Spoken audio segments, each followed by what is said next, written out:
Welcome to the Sit Down Zumock podcast, right here on the Comedy Pop-Up Network. This is the Z-Man Zumock, the Lost and Chip Dip consumer, the has-been baller, the Cleveland Cavaliers fan. And I hate to start the podcast out on a somber note, but we lost our play-by-play announcer, Fred McLeod, who was the voice of the Cavaliers during the 2006 NBA championship run. 16, sorry. And that voice you're hearing is comedian Chris Clem, and there's no better person I'd like to talk about this with than Chris Clem. Why am I laughing? From Parma! Is that your McLeod? I guess, yeah. I think He hit that one all the way from Brecksville! he was from Strongsville. Yeah, but, I mean, that was his call every time they hit a deep three. Oh, yeah. He got the look. He would even do, like, the Google search before the game and look up the local references. So he'd be like, all the way from the Inland Empire! What other phrase? He had a bunch of coined phrases. Off a rubber rim! Off a rubber rim. The one that there was one that drove me crazy that he was trying to get going. It was about one of the players. Video game mode? It was something, I think, with He used Kyrie. to love to say that. Kyrie gone video game! And I was just like, are you referencing a specific game? Yeah. Like, because a lot of them are simulations, so it's not really. Yeah. I think it was something with, what do you call him, flight number 23? No, that was Red Guy. Okay, yeah. That was before Fred McLeod. Yeah, by the way, I texted Anthony Lima. By the way, if you're out of Cleveland, my apologies, but it's going to be very Cleveland heavy, this podcast. I texted Anthony Lima, who's a morning show host in Cleveland, Ohio on 92.3 The Fan. And I go, you think Red Guy's going to get the job back? And he goes, fuck no, he burned every bridge. I wonder if he can get his job back as a Baltimore Orioles play-by-play guy. That's right, he did. He does the MAC championship. He does the MAC. But Red Guy was great, too. I loved him. Yeah, I was a huge fan of Red Guy. I was totally against Fred McLeod, bringing in this Detroit piece of shit, Dan Gilbert, bringing in his boys from Detroit, and then I found out he was like a diehard Clevelander. Yeah, he grew on me. Yeah. I didn't like him at first either because I was Team Red Guy. Me and Mike Polk even started a MySpace, Bring Back Red Guy. Like, that's how, like, we were invested. We're trying to, like, that was our protest. But McLeod, he actually made Austin Carr pretty, Oh, yeah. listenable for the most part. I liked the Facebook page like that, Bring Back Michael Red Guy, and I remember I went to the Tony Rizzo Christmas party at this bar in Strongsville, and Michael Red Guy was there, and he was. This is why I know, like, he must have burned his bridges because he was just letting it rip about how much they suck, Dan Gilbert and all that. Wow. And then I had a friend. This would have been a year later in the 2007 when the Indians almost went to the World Series. Yeah. And he was in the bathroom, and I guess he was lit up, and he was just trashing them. Oh, I would love to have recorded that. As a fellow bridge burner, I respect You and you and Michael Red Guy have a lot in common. Yeah, I saw this great saying. It's on my Instagram. I put it in my stories. I got to pull it up. It's hilarious. I was at the laundromat. It says, "May the bridges you burn light my way. May the bridges I burn light my way." This is something that sums up Fred McLeod, and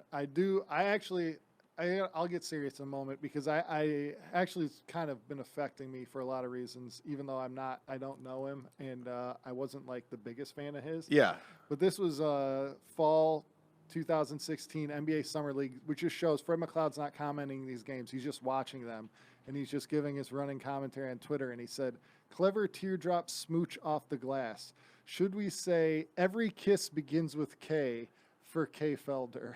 He was just kind of he was trying to come up with those phrases. In the off season, he's churning up those. I mean, you got to remind the guy's hustle there. I mean, he took the job seriously. Love. We got a lot on here from my friend Damon Cameron.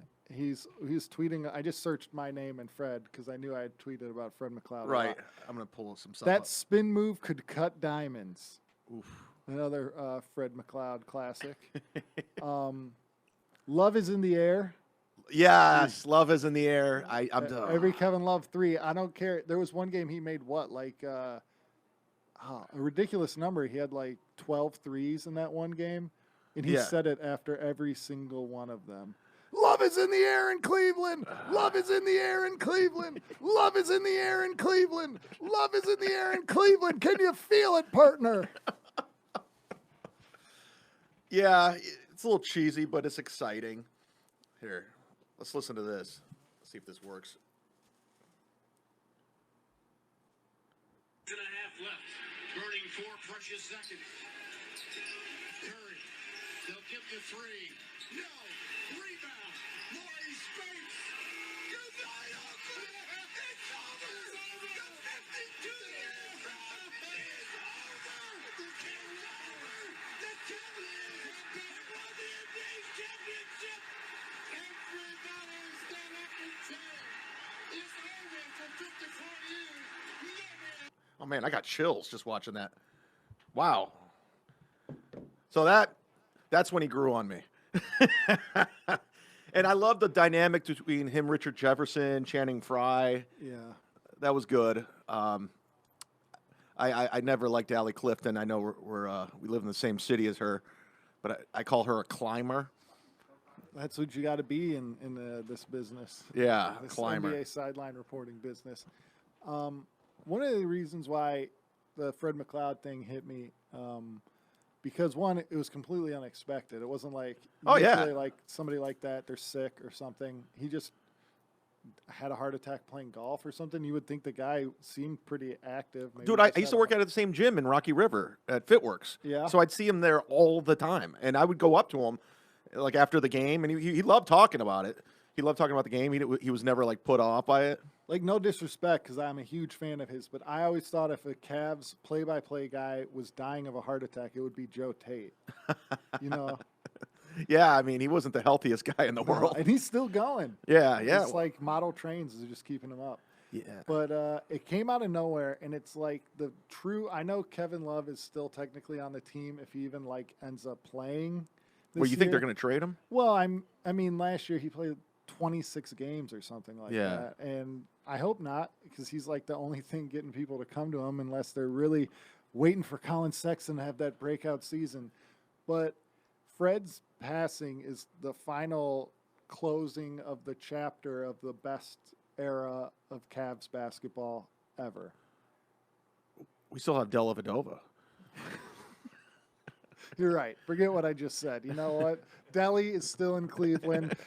It's the 2016 team all over again. And all those guys on the 2016 Cavs, all of them came out and said something nice about Fred. LeBron, Kevin Love, Channing Frye, Richard Jefferson, Dellavedova, Tristan Thompson, Yeah, even J.R. LeBron. Smith. LeBron put a very nice, heartfelt message out there. Yeah, I respect him, and I hate on that dude a lot. I'm not here to argue with you about this. Yeah. I think it's ridiculous, but, you know, I have my own players I hate, like Kyrie Irving, who did not mention a word about Fred McLeod. Listen, Kyrie Irving's a dick. We had him on our old radio show. He was real cool when I met him. He gave me his phone number, and he added me on Snapchat and Facebook, right? And I messaged him a few times, and he got back to me. 2 days after he left Cleveland, he unfollowed me on Snapchat and Cleveland. He's a fucking dick. He's worse than Kevin Nash. Yeah, it's another guy who unfollowed me. Yeah, and you're wearing the NWO. So, Kyrie Irving, you're a dick. This is coming from me. I don't know if you can get this You out. are no good. You just said that like the Iron Sheik. Kyrie Irving, you are a dick. You suck dick. I hope you fail in Brooklyn. I seriously hope that whole experiment backfires. From what I understand from behind the scenes during that 2016 run, he was a nightmare to deal with. The 4 years LeBron wasn't there, a lot of people in the organization hated him. Well, there was always those stories about, maybe they'll keep Deion Waiters instead of Kyrie. And it was like, well, Kyrie's clearly so much better.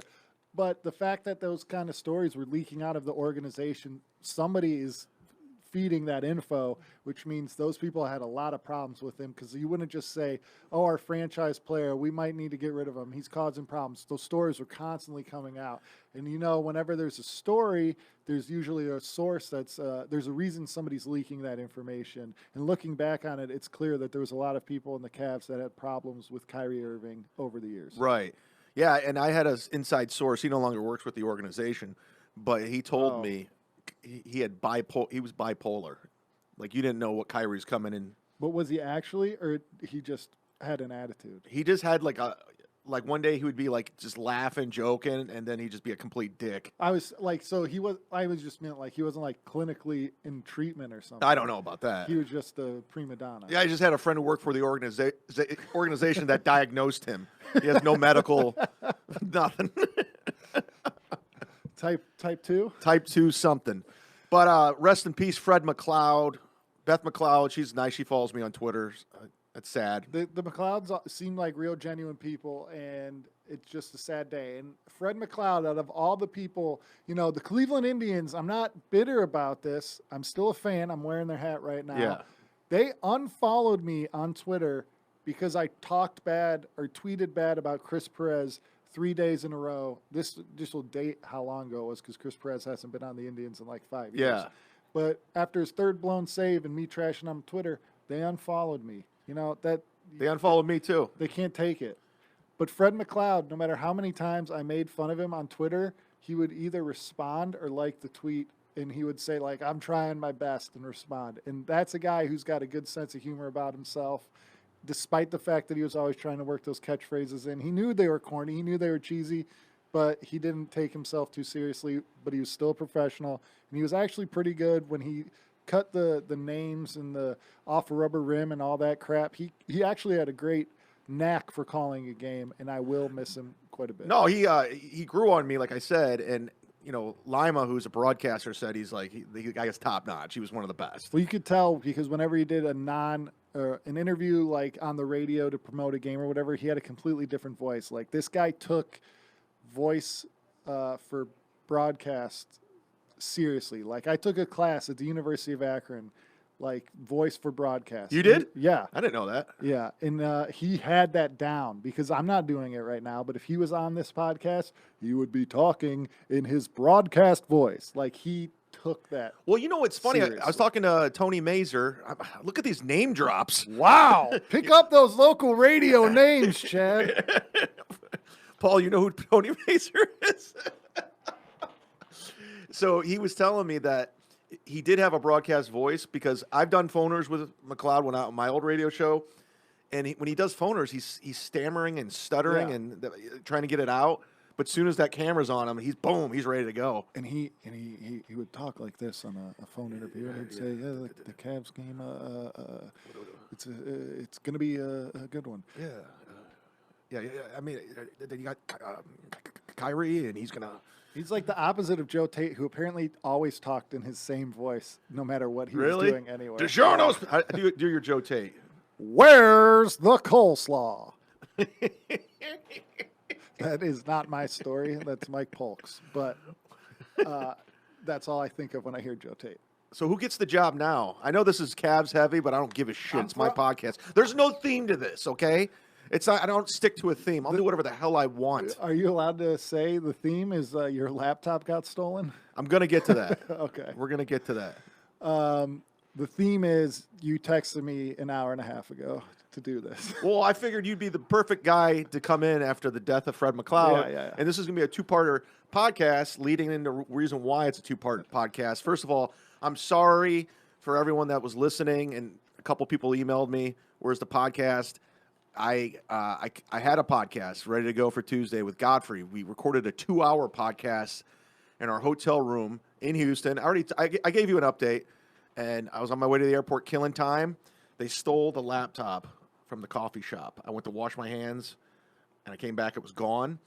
And so I filed a police report, and the manager of the coffee shop, we watched the security cam. He literally was watching me, waiting for me to get up. And I guess they had an incident 2 weeks prior to that, and I guess it's like a thing now. Did you ask somebody to watch it, or was this the guy you're like, can you keep an eye on my laptop for me? I had like all kinds of stuff on, like everyone. I just assumed it's going to be. Man, I'm not going to take it in there to wash my hands. I guess I am now. There's some extra cautious people. I was in Fairlawn, Ohio, and there was a guy that's like, he had a monitor and a mouse and all that, and he was like, "Can you watch my computer for me?" Why did he trust you? I don't know, man. What if I went up to the guy who stole it? Can you watch That's this? what I'm saying. Yeah. He's like, "Yeah, I got my eye. Yeah, I'll watch the hell out of it. I'm gonna watch it at my house." So that's why the podcast wasn't out, and it was a great.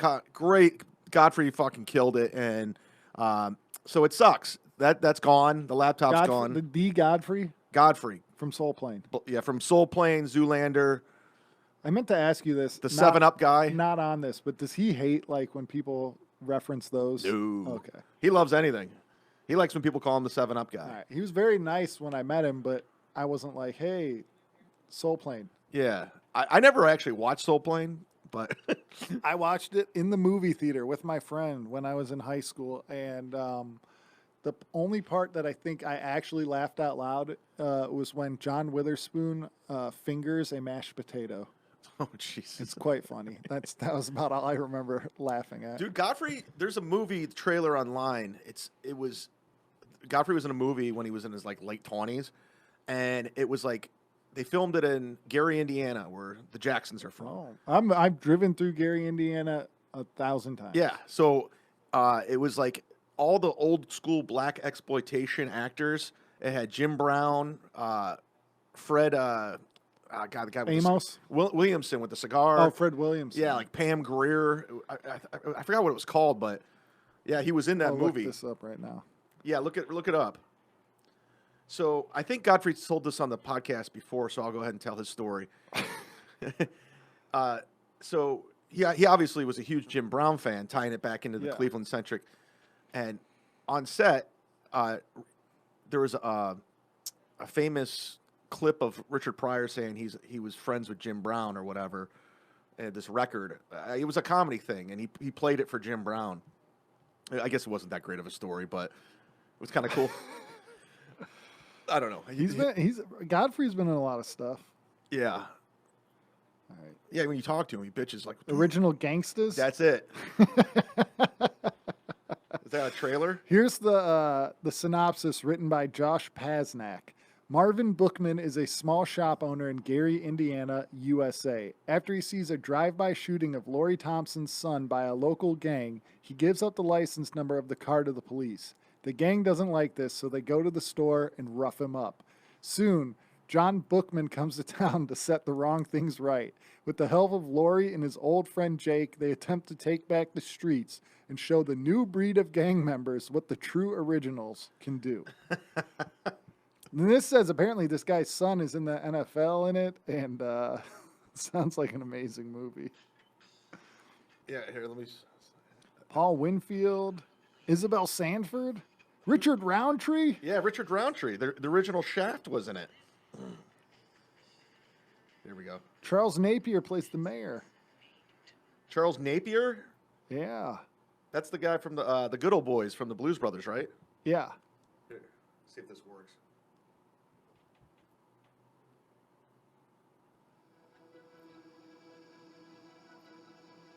You're looking at a factory town that somehow became a gang town. The headquarters to a gang called the Rebels. Oh, there's Godfrey right there. For basketball? Stand back for the hustle, I'm on. That was Godfrey.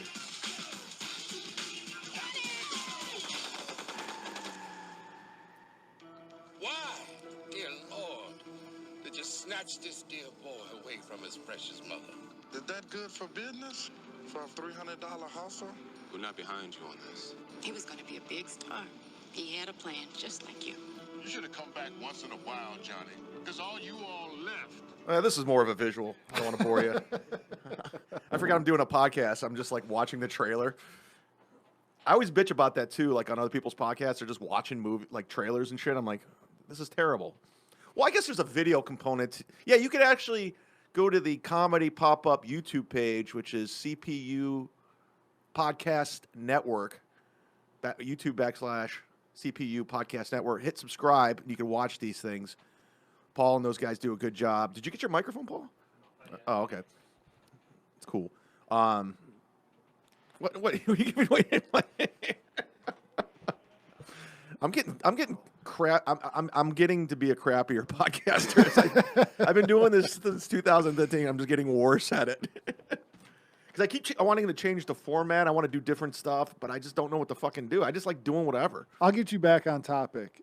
Who will be the Cavs' new play-by-play announcer? This is me officially putting my hat in the ring. I have no experience, but damn it, I did get a degree in communications from the University of Akron, and now is the time. Now's the time. I'm ready to go. Why not me and Chris? Why not? You know, Throw Austin Carr right here. I was a general studies major in college, Kent State University, 7 years. And everything I've ever done, that degree was not a part of it. Like I got a gig in radio with no broadcast experience. I did freelance for TV, and it was no offense to people that do it because a lot of people love it and are great at it, but it was the most boring stuff I've ever done in my life. What, freelance TV? Filming local sports and things like that. No, just not for me. Yeah, it's a thankless job. I got a job at Northfield Park, a horse racing track where I would film the horses down at the winter circle. That was a blast. Yeah. Paul's joining us, by the way. Hey, what's up? I forgot I had a perfectly functioning microphone in the back room. Oh, I run a smooth operation here. Yeah, you do. As you can tell. There's all kinds of shit going on. There's 13 podcasts being recorded at this very moment here. I know. That's pretty good for engineering, man. That's a good job. It's good for a 300 square foot spot. Yeah. There's a huge. The schedule is packed on there. Yeah, the schedule's ridiculous. We Yeah. have, I think, 25 shows on the network. It's fun, though. Yeah, no, go to the Comedy Pop-Up YouTube page, and you can follow all the shows. I know, I just saw Ty Barnett. He has a show here. Mm-hmm. He's a good dude. I met him when I first started. Walkinshaw, she's got her jilling off with, what's her name? Jen Murphy. Jen Murphy. But, yeah, they got all these great shows on here. So subscribe to the network. They're doing good stuff. They're good to me. I'll tell you that right now. So thanks for all your work, Paul, and thanks for helping out all the time. No problem. You could follow my show that doesn't exist anymore that I plugged last time. Yeah, I know you plugged that, and the live show. They both got. And then he books me on a show and he cancels it. I know. I had my kidney stone, man. I had surgery. That was crazy. Yeah. Wow. I lost 20 pounds. Everybody was like, "Congratulations!" I was like, "No, I was sick." I was like, "What are you talking about?" You know what's funny is I kind of want to get sick so I could lose weight. There's a comic in Cleveland who lost a ton of weight at one point, and I didn't know if I should compliment him or not because I honestly thought he had cancer. Oh, that's But he didn't. He lost weight on purpose. Oh, who was it? Jeff Blanchard. Oh, yeah. But it was after a different guy had died of cancer, and I was like, oh. Well, yeah, it was okay. That's all right. So I felt bad about it, but no, he did great, and congrats on him for losing weight. Yeah, one time I got I got super sick I was throwing up, and I remember when I was getting better, I looked in the mirror. I'm like, God, I look great. Like as I said, yeah. For sure. Weren't you sick last time you were here? Didn't you throw up? Yeah, I did. Yeah, it was just, you know what it was? I drank a wheatgrass shot from Whole Foods, and I don't know what it did, but it made me, very up. I ate an undercooked steak yesterday, and I'm feeling it today. Really? Yeah, like I like them rare, but this apparently was too rare. You had steak sushi. Yeah, pretty much. It looked like one of those tuna like sushi slices where it's like bright red in the middle, but just seared on the outside. Yeah, that's exactly what it looked like. You guys need to stop getting your dinner at 7-Eleven. This really needs to change. I need to get. I want to do it because there was one point in my life where I was pretty jacked. I was in good shape. It's probably like my sophomore year in college. I want to get one before when it's all because I want to get jacked one more time. Just you gonna get on TRT? What is that? Testosterone? Yeah. I probably need it. How do I do it? I don't know. There's always these ads on my Instagram. There's this guy in Chicago who's like a doctor, and they would say like he's 50 years old, and it's just like a video of him benching, and he's like he outbenched Khalil Mack's rookie combine numbers on the bench, and he's 50 years old using testosterone replacement therapy. Yeah, Rogan talks about that shit. It's basically legal steroids because it's exogenous testosterone that you take. Really? But you get it with a prescription, so there's no... you have to go to a doctor? Yes. I'm gonna do it. You have to go to one that specializes in it because then they're just like, oh yeah, you got low testosterone. Here you go. I bet LeBron does that shit. I don't. I'm sure he does do stuff, but he would not be on TRT because it's prohibited by the NBA. He's did something. I'm not saying he's not on PEDs. I'm just saying he's not on doctor-approved testosterone because that's banned by the NBA. Yeah, he probably goes. You remember the one year he when he first came back to Cleveland and he was like completely out of shape. He got hurt and he left the team for like 12 days. And he went to Miami. Yeah, Got that Miami medicine, HGH. that's what. And he came back and he was unbelievable. Yeah, no, I want to say allegedly LeBron could be on something. It would make a lot of sense. Plus, he covers his jawline with the beer, and that's a known. If you're on HGH, like if your jawline, like what do you call it? Bigger. Yeah, it increases. Bulges out. That's what I need, man. I'm sick of just having a beard. Like that's my only chin is my beard. Yeah. So, I just get on it for the- I have like eyebrow ridges. If anybody's watching on YouTube, like they could see they're like big. So I'm scared because I always said when I'm going to be 45, I'm going to take steroids because then if I'll be done having kids or whatever, and then whatever, I don't care. If I die at 80, I'd rather die in shape at 80 than live to be 100. But anyways, it supposedly makes your forehead increase, so I'm afraid it's going to be like huge, and I'm going to look like a caveman. Yeah, Tosh used to have that joke. It was really funny. I'm going to fuck it up, but he's saying how he wants all his athletes on steroids. He's like, who cares if you die at 40? Your life's over anyways. You can't play sports anymore. I don't know. We'll see. So, yeah, if you're a trainer out there and you're interested in working the Z-Man out, getting them cut, you know, and I'm willing to try some shit. You got an Equinox membership, man. I do. Go for it. I know. We can work out there. My badass Equinox. You know, I was thinking since we're on the subject, I was thinking about. I always say at the beginning of the podcast, the Lawson's chip dip consumer. I was craving that the other day. Like that's why it's so hard for me to diet because I just love that shit. You and my mom. Really? Yeah, she loves that Lawson's chip. It's amazing. It's the greatest invention ever. You know they sponsor New Japan Pro Wrestling. They do? Yeah, well, Lawson's is like a different thing over there. Yeah, it's different over there, and there's actually a Lawson's in Hawaii. Yeah. I found that out. I was watching Wrestle Kingdom a few years ago, and there's Lawson's on the corner of the mat, and I was like, what the hell? Really? Yeah. I wonder if I could get them to sponsor the podcast. I'll send an email. Can you? Let's get it done. Let's get this shit done, Paul. What Come are the on. numbers like on this show in Japan? Huge. This show is big in Jordan, of all places. That makes sense. So Chris is wearing an NWO shirt. Are you a wrestling guy? I used to be, and then Eddie Guerrero died, and then I stopped watching. Really? That was your guy? That was my guy. You That and was Cardi my- B. Yeah. Yeah, that was my guy. What, And, Cardi B was a Eddie Guerrero? Yeah, yeah. Really? She gave an interview saying Eddie Guerrero was her favorite.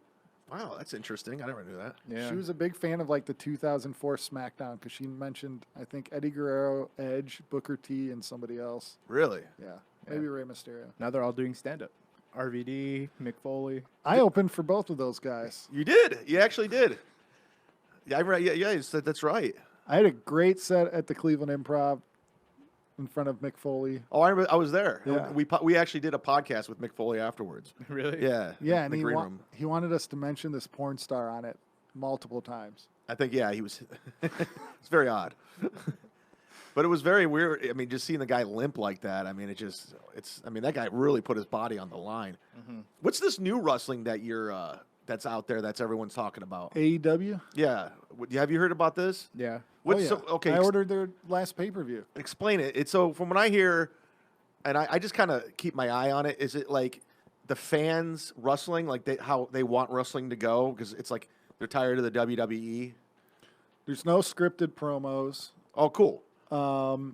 It's a little harder edged than like the regular WWE stuff is. They have more international wrestlers and they wrestle like, this is going to be really nerdy, but the biggest criticism for a lot of people online with the WWE is that they have a WWE style so that everybody, no matter how good they are in Japan or Mexico or in the independent scene, They come to America or they come get signed by WWE and they teach them how to wrestle the same basically generic style of how they set up the match and things like that. Whereas AEW is more like the old WCW or NWA where they have a bunch of different types of styles on the show and it's not like a brand of wrestling.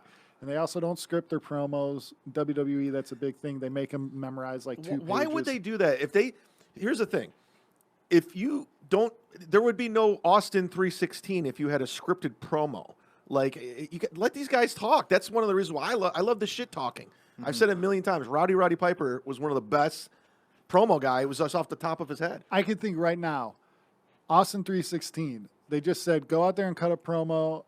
Jake the Snake mentioned the Bible verses, and then he was like, all right, got it. And went out there. He's like, you got your Psalms. You talk about your John 3:16. Austin 3:16 said, I just whipped your ass. Now, that was a classic. Nobody wrote that.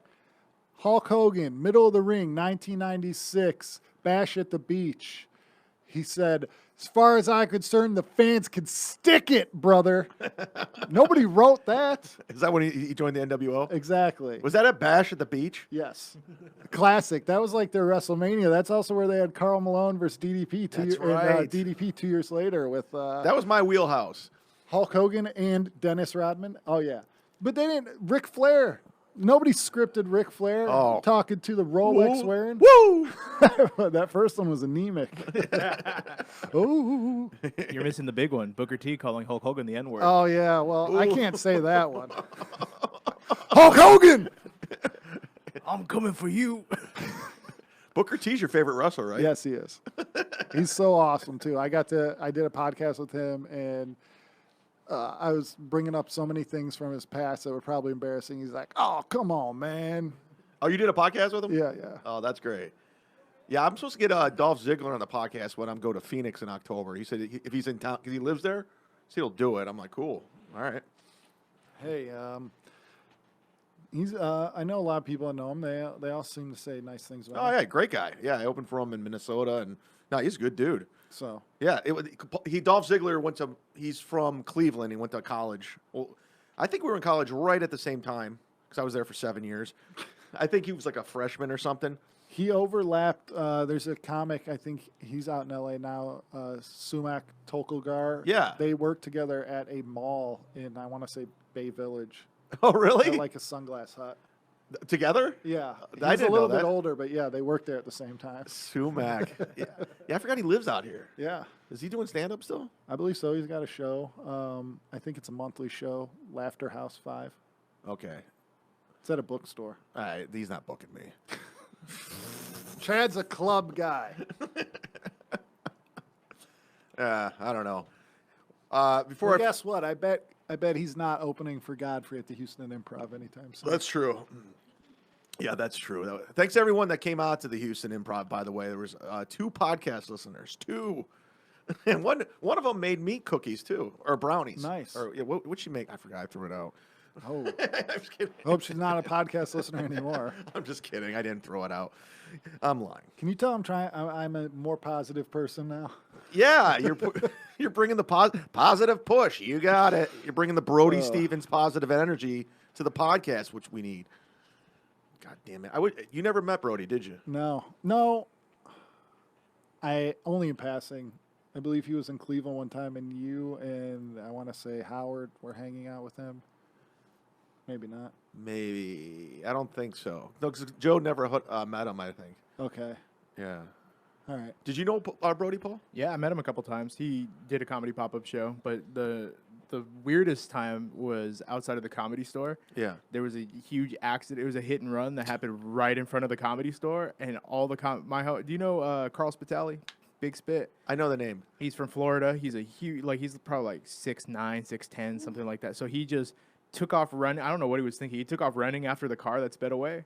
So you have this giant just running in the middle of Sunset, just trying to chase after this car. I'm standing next to Brody, and we just took everything in. And then I got to chat with him. I was like, yo, you should do my show. He's like, yeah, totally, man. Yeah. Yeah. I'm surprised Brody wasn't recording it. He loved recording. Yeah, He's yeah. like, he used to do walk around the valley and just record things like he was like a news team. Stephen Brody News reporting live from the valley. His Periscope streams, man. We interviewed him right before, dude, like a couple weeks before. Oh, before his passing? Yeah, we had so the Hollywood Improv had a podcast studio for 5 seconds. I remember that. Yeah, so when I was working there for them, we brought him in and interviewed him, and I told him, like, I was like, we have this amazing interview that just happened before. Literally the first word of the interview, if you listen back on it, is Thomas Dale saying suicide. Oh, the no. first word, right? So it was a great interview, like great insight and everything, and then they just never... It's out there, but they never promoted it. Wow. Yeah. Oh, that's crazy. But that was the thing when Brody died. Like, he filmed and recorded so much stuff that if you want to go down a wormhole, it's gonna take you your whole life. You're never gonna forget him. Yeah. So- Periscope. Check out Brody Stevens Periscope. Man. But now, who dies more, wrestlers or comics? Wrestler more or Like- younger?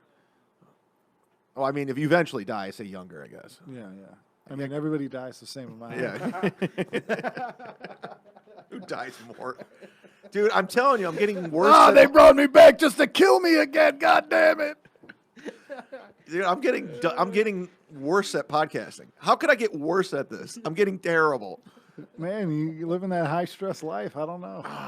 Maybe you should get one of those eucalyptus towel bath things they do at Equinox. I got to do something. What should I do with this podcast, Paul? Should I just keep a theme? Let's talk about this. Yeah. I don't know, man. Whatever you want to do. Well, the thing is like, it started like I wanted to have interviews. I wanted to interview people, but then everyone started doing that. Mm-hmm. And then I was just like, well, let's just have a laid back, fly on the wall conversation, you know? Yeah. Because I like just to hang. Yeah. And then I tried to do a story, like people just tell stories and I just comment on them. And then I was going to do like segments. I thought maybe segments. And I just don't want to put myself in a corner. I don't want to put baby in the corner. Yeah. I don't know what I want to do. Yeah. Call with the in. flow. Right in. Who dies more, wrestlers or cast members of Dirty Dancing? Shut up. Who dies more? People in sitcoms or old people?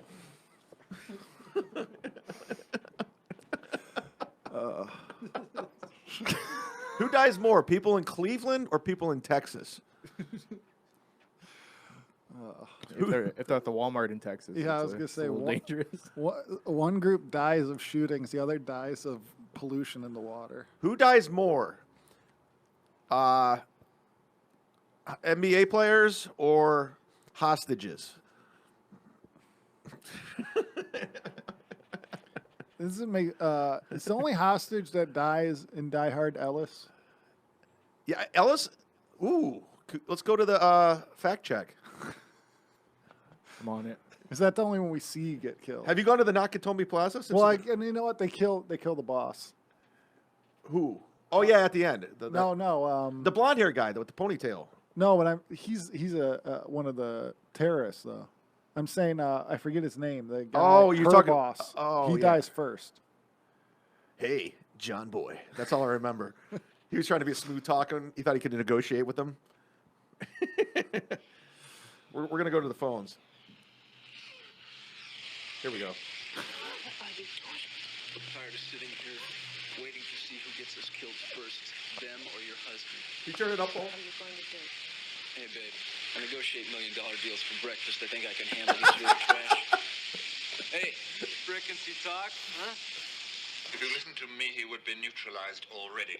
I don't want neutral, I want dead. Hope I'm not interrupting. What does he want?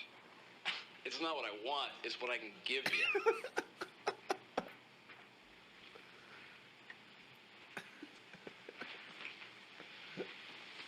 Look, let's be straight, okay? It's obvious you're not some dumb schmuck up here to snatch a few purses, am I right? You're very perceptive. I watch 60 Minutes. I say to myself, these guys are professional, they're motivated, they're happening, i.e., they want something, huh? A personally, I couldn't care less about your politics. Maybe you're pissed off at the camel jockeys. Maybe it's the Heaves, Northern Ireland. It's none of my business. I figure you're here to negotiate. Am I right? You're amazing. You figured this all out already. Hey, business is business. You use a gun, I use a fountain pen. What's the difference? Let's put it in my terms. You're here in a hostile takeover. You grab us for some green mail, but you didn't expect some poison pill was going to be running around in the building. Am I right? Hans, Bobby, I'm your white knight. I must have missed 60 minutes. What are you saying? The guy upstairs is fucking things up, huh?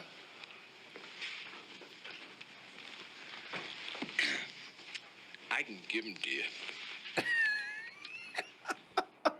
That guy's awesome. I forgot how awesome Ellis was. What happened to him? Is that it? Yeah, I think it was just. This is a good podcast. You should just go over people's deaths in movies. That's your new theme. Each week you tackle a different movie and who dies in it. Actually, who dies more? This is gonna be a 2-part podcast, and that's what I'm gonna tease the second part.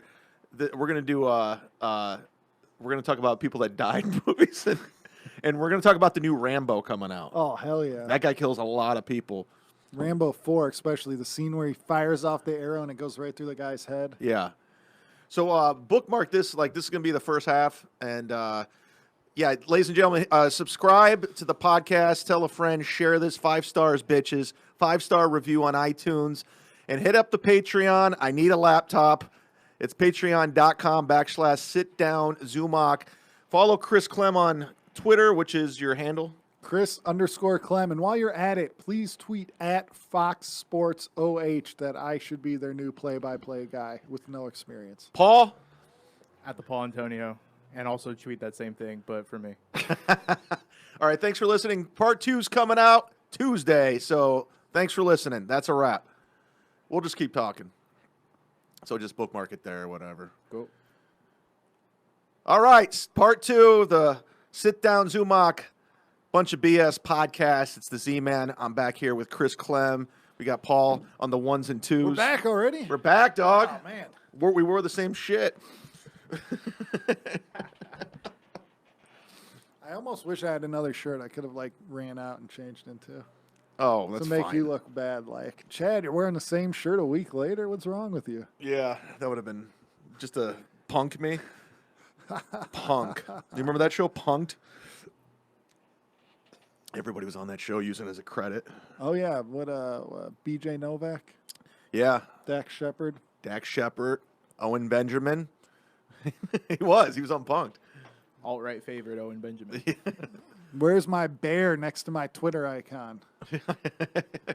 I mean, no disrespect. He's cultivated an audience, but for some group that's talking about how tough they are, they chose the least intimidating emoji. The bear? Yeah, it's like a teddy bear face. Oh, Jesus. When I had that Them fucking... versus the roses. You remember when I got in that big extension fight? Yeah. And I lost my Twitter. It got stolen? Yeah. So... I don't have to rehash it, but I was sticking up for Dina Haslam, and all his fans started coming at me. And when they stole the Twitter, they came at my Instagram, and they started fucking dropping clowns. Like, is that a thing with the younger generation? Yeah. What is that? Are they just clowning everything? You're a clown. You're a clown. But it didn't hurt my feelings. It was just, I go, this is weird. It's supposed to be annoying. I called some dude out on Facebook and I gave him the little clown, but it was public. Also, he's on the spectrum. I bullied an autistic kid. It's pretty much what happened. Wow. But I put the clown emoji. It just gets under your skin. Yeah, it was annoying. But they really thought they were like fucking with me, and I'm like, it's just annoying. Yeah. I saw a billboard for Extension's new album. Oh, he has another one coming out? What is he, fucking Tupac? Yeah. I mean, he had what, 100,000 SoundCloud samples? I had to actually go do my homework on that dude because I didn't know anything about him. I mean, he was just garbage rapper, in my opinion. Just straight up garbage. Garbage person, beat his girlfriend unconscious, pregnant. And I don't understand why these diehard dudes are I don't get this generation. I'm so old. Yeah. Because he's sad. He's the millennial Tupac. Is that what they call them? That's what they call him. Ah, what a fuck. Which, without even, I guess this would make people mad too. Tupac is the most overrated rapper in history. Oh, snap! He did that. Oh, no. What if this gets back to his people? Well, I expect to be murdered. I will lose on who dies first.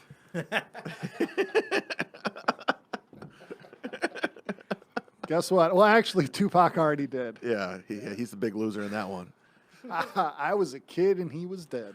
Chris and I went and saw Prophets of Rage yesterday. And How'd you like them? it's great.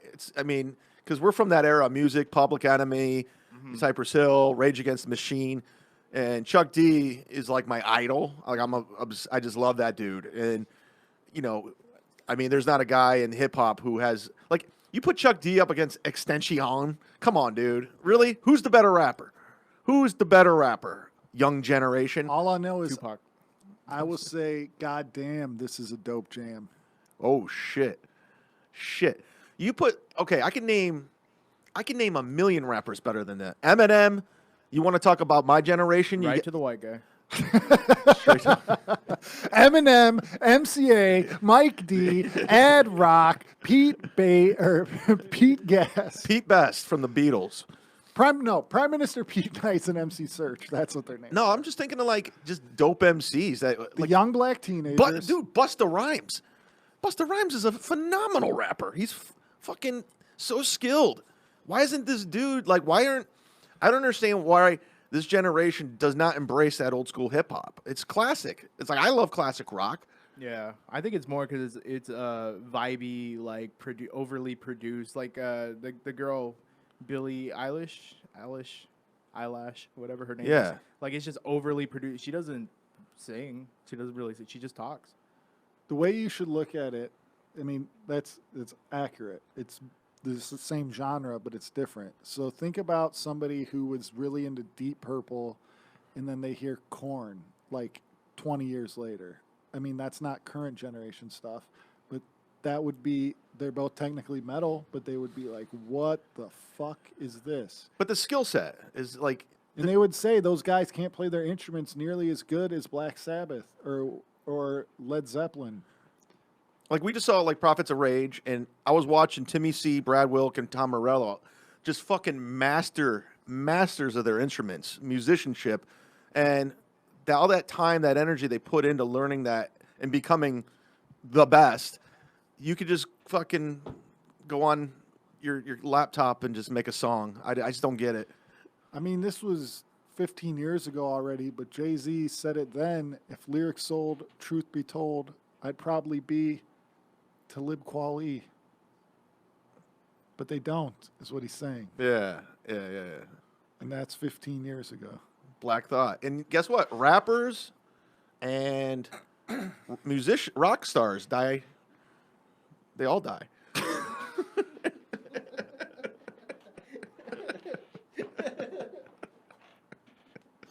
Welcome to the Who Dies More podcast. Well, I teased it in the first They part. all do. We teased it in the first part. Let's talk about some of the greatest deaths in cinema. Any on the top of your head? I know mine. Let off some steam, Bennett. Oh, that's a good one. Throws a pipe through him in Commando. I'd say when Sheriff Teasel gets what's coming to him in Rambo or in First Blood. Does he die? No, I just know you were defending him. No, I was before. just doing it just to be an ass on Twitter. But there's an alternate ending to Rambo where he kills himself. Yeah, that was the original ending. This is the way the book ends. Oh, is that how the book ends? Yeah. Damn. They just kept it going because Stallone was ahead of the game. He saw there was potential for sequels there. Rambo, I guess that script was shopped around so much, nobody really wanted to touch it, and he's the one that put his hands on it, and he, I guess the original movie was 4 hours long, and I guess Rambo had all these, catchphrases, and Stallone took it all out. He goes, I want him to be quiet, he doesn't need to be talking, let him just, Well, if you are a big fan of the series, which I am, all four of the movies are so tonally different from each other that it's very disjointed to watch them back to back to back to back. It's hard to watch back to back. Yeah, the original is a straight drama. The second is a huge over-the-top 80s action movie. The third is like a low-budget Canon Films type grindhouse action movie. The fourth one is almost like a horror movie where Rambo is the monster, and I haven't seen the fifth one. The fifth one looks phenomenal. I want to see it. Old Rambo. Stallone might be the smartest guy in Hollywood, without a doubt. Reinventing himself constantly. I mean, he's still a box office draw at 70. Fuck. And he's on TRT. Oh, fuck yeah. Call back to the last episode. Who would die more in a fight? Would it be you or Stallone now? I'm sorry, Chad. Stallone would whoop your ass. Oh, Stallone will fuck up anybody, man. He got his neck broken on Expendables because he wanted this stunt to look good. Really? As Steve Austin talked about in his podcast. He's like, Stallone made him throw him into this brick wall because he said it didn't look good enough, and he threw him so hard that he broke his neck, and he was like, perfect. We got the shot. But that's more because he was 70. Yeah, true. He just cared about the shot. Yeah. Because he directed the first Expendables. But you think these guys are like super hard, and then you watch Schwarzenegger get drop kicked, That's true. and then you're like, oh, okay. I mean, yeah, it's like, oh, wait, they are older than my grandparents. Gotcha. Yeah, exactly.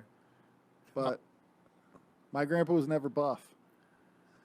That's why I want to get on the HGH, man. I want to be a 70s action hero.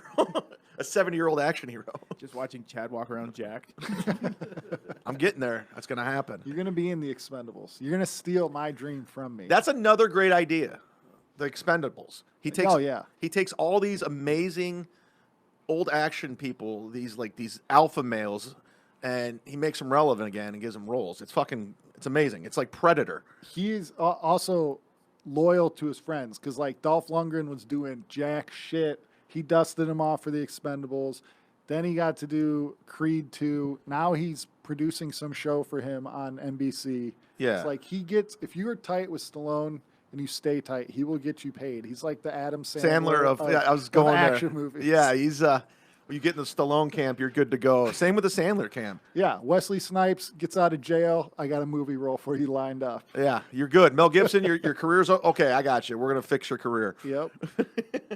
Jet Li, everyone forgot about you. Let's see if we can get you some heat. Yeah, his boys, he keeps them fed.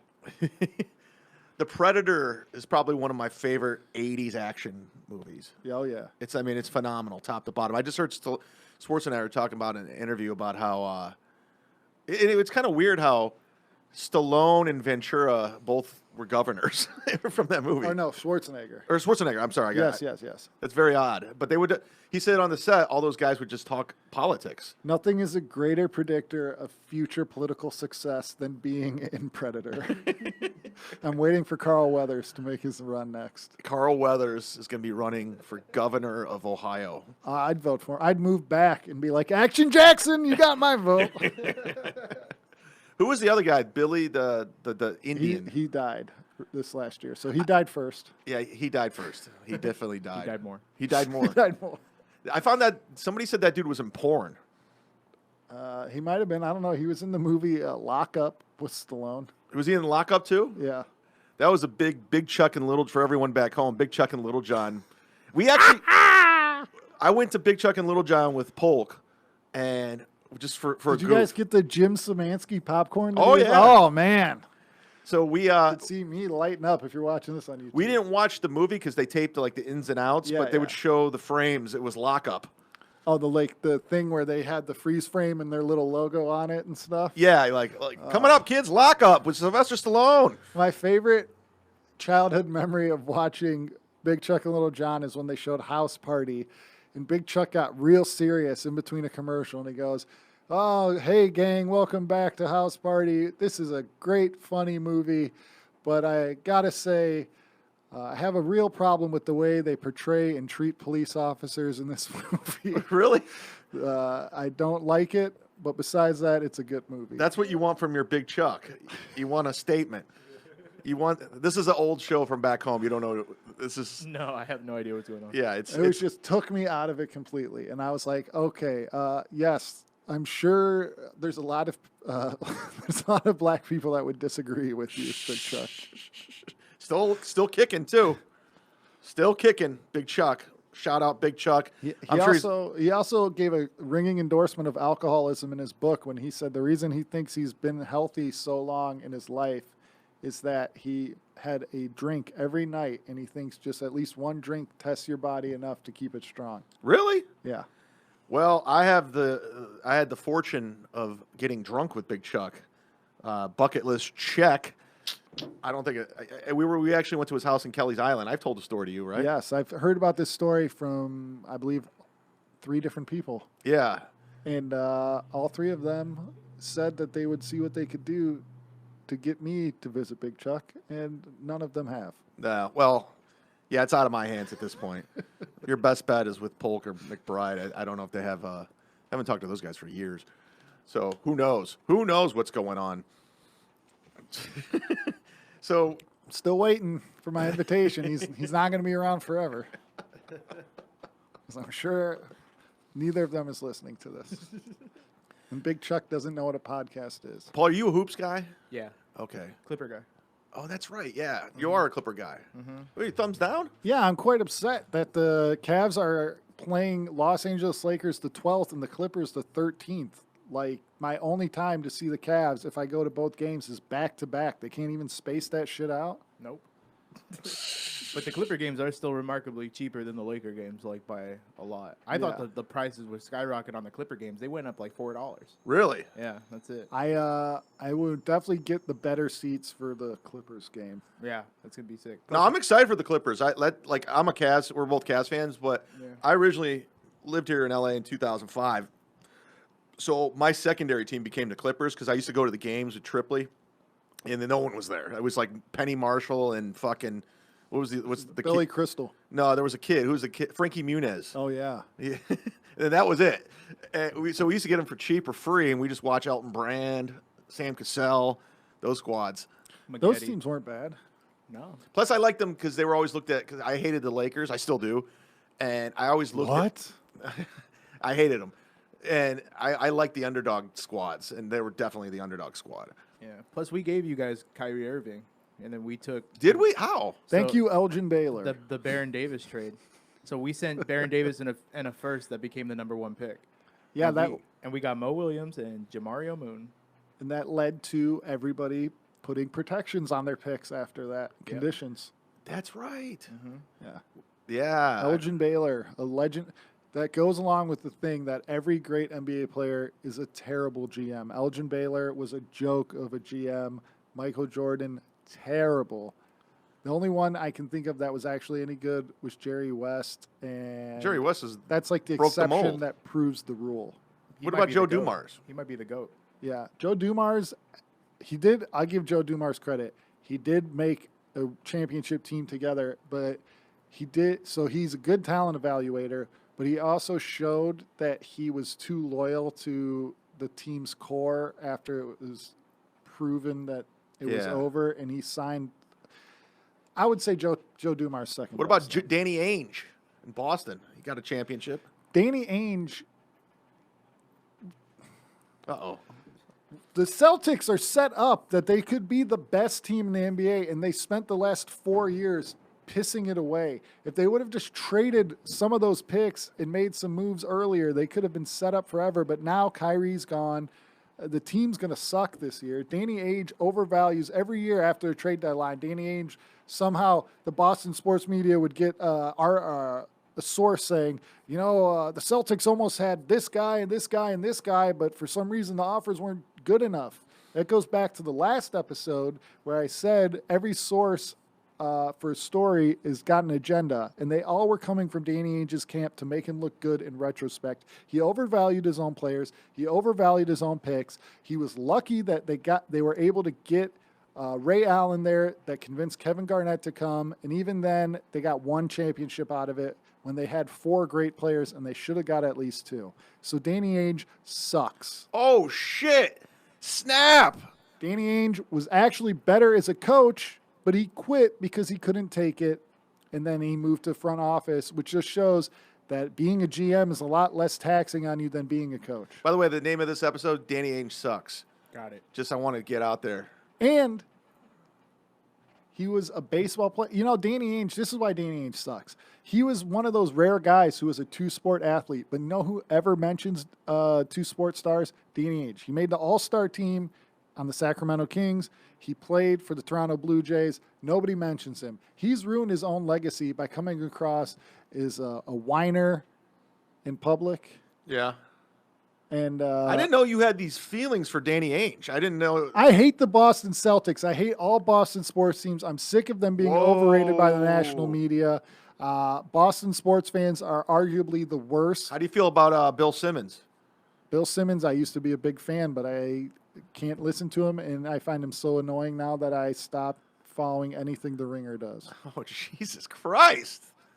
Oh, Kyrie Irving, guys, answer me this. Who is the most overrated player in the NBA? It's got to be Kyrie Irving, right? 2 weeks later after I get him. KOC, the Celtics got to be the best team in the NBA this year, right? Kyrie Irving's amazing. Fuck Bill Simmons forever. I love how you have a Bill Simmons impression. That's hilarious. Were you working on a Bill Simmons impression? Or No, is that... I used to be a gigantic fan until I realized that his homerism blinded him. It's like, look, I am a giant Cleveland homer, but So I'm am not I. going to sit here and lie to you that I think the Cleveland Indians are going to make a lot of noise if they get in the playoffs. If they make the playoffs, I'm pretty sure they're going to lose the wild card game.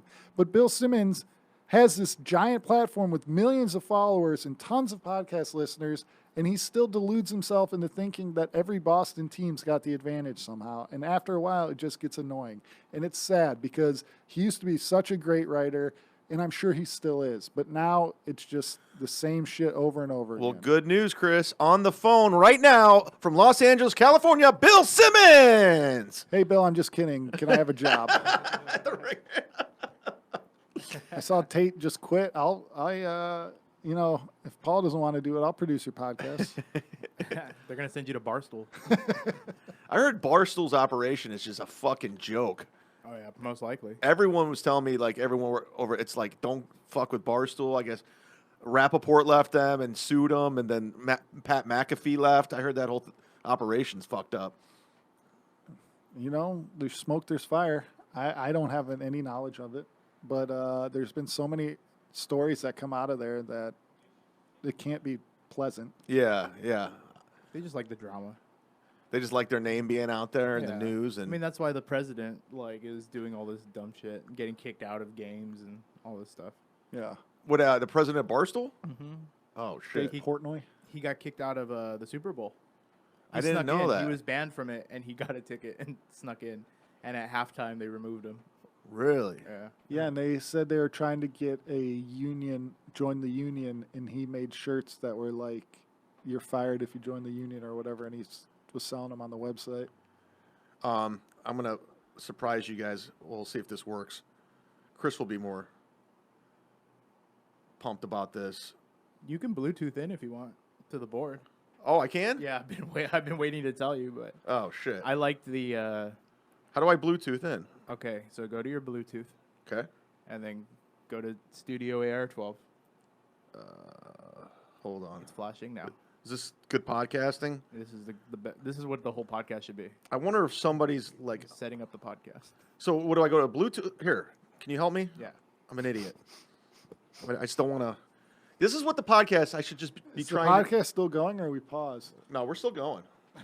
This isn't a professional broadcast. It's a fucking podcast. We're not on the radio, okay? It's not.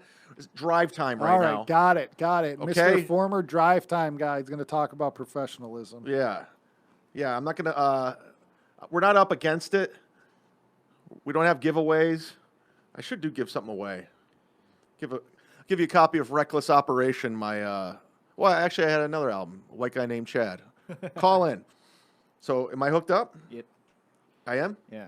What was the that See if this that works. wrestling team back the tag team that always wore Argyle? The Mean Street Posse. Yeah, there you go. That's Chad's OG member of the Mean Street Posse. Yeah, that was I was mentioning white rappers. Was that the last episode? I don't even remember. And I said Pete Gas. That's not the guy from third base. He was in the Mean Street Posse. Is this working? Yeah, I hear it. Are you on speakerphone? No.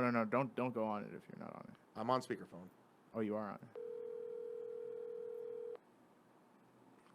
Are you calling Earthquake? Do you want to call Earthquake? You have his number, don't you? Yeah. You think he'd call into the podcast? No. You know whose number. Oh, hold on. Give it out. What if this whole time you're calling something like Vince Scully or something? I did this on a past podcast where I just call random people, random comics, Uh-huh. and it was pretty good. I've done that, and then I get text afterwards, don't ever do that again. Yeah, so we shouldn't call Earthquake. Let's call it. Let's call Bruce and see if he'll tune in. Who's the best two sports stars? Deion Sanders. Really? Bo Jackson. Yeah, Bo Jackson. Does Goldberg count? He could. I mean, well, a lot of those wrestlers were former. Brock Lesnar. Yeah, actually. There you go. Kevin Green. Carl Malone. Yeah, Karl Malone, right? Zeus, the human wrecking machine. What was his other sport? Was it in Acting? football? I don't think so. Oh, Ray Rice. Tiny Lister, Ray Rice. Football and abuse. Jim Brown. Jim Brown. Football and acting. No, lacrosse. Lacrosse. Oh, he was Yeah. like in one of the greatest. He actually might be the best two. Like, nobody counts it because lacrosse isn't a professional sport, but he's got an argument for being the best running back or football player of all time, and also an argument for the best lacrosse player of all time. But nobody cares about lacrosse, so they don't even know that. Okay, we're gonna do this now. So, do I need to do the Bluetooth? You're already connected to Bluetooth. So all I got to do is call and we'll hear it. Hopefully. I don't think that's why I had to do the speaker. If it doesn't work, then I'll patch you in physically. You'll patch me in physically. Oh, this is gonna be such a treat for Chris.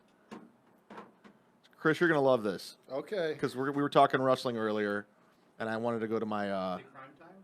Yeah, we're in drive time right now, so. You know, we hold off to all the big. Like you're in your car. Shouldn't we wait for after the top of the hour? No, we're in drive time. So. All right. That's what I should do. I should do a fake radio show. This will work. Let me do a. So, we good? Yes. Chad harasses people on the street. This is cool. This is going to be a good segment. Do I need to put? No, there you go. Oh, it's working. Yeah. If this operation could do one thing, it's take a call.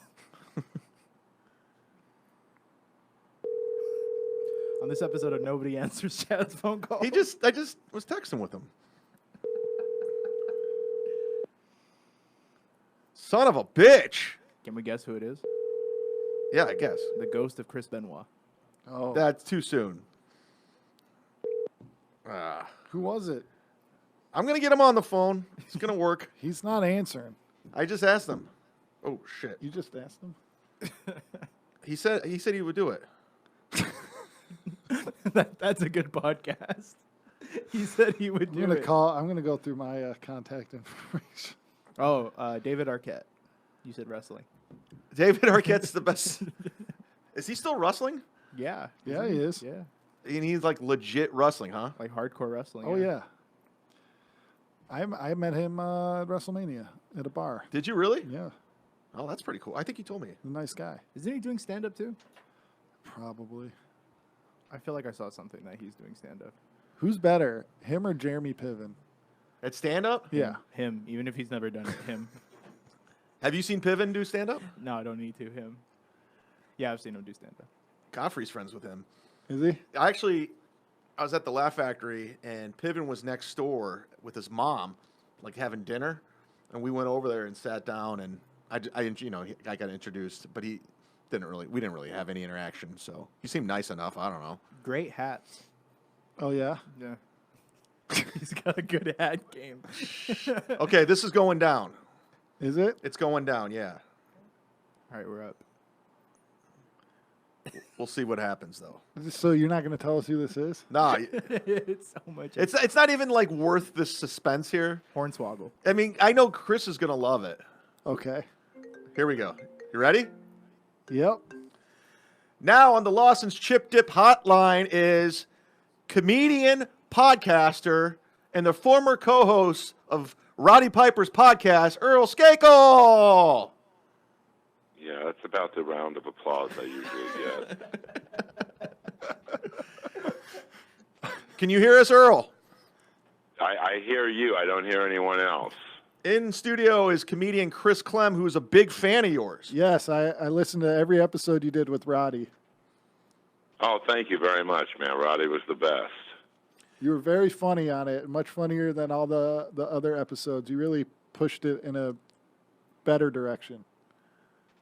Well, he really originally had me on just because he knew I was so mad about Sting getting fucked over, but I don't know why I take this stuff so seriously. It ruined. Never even met Sting.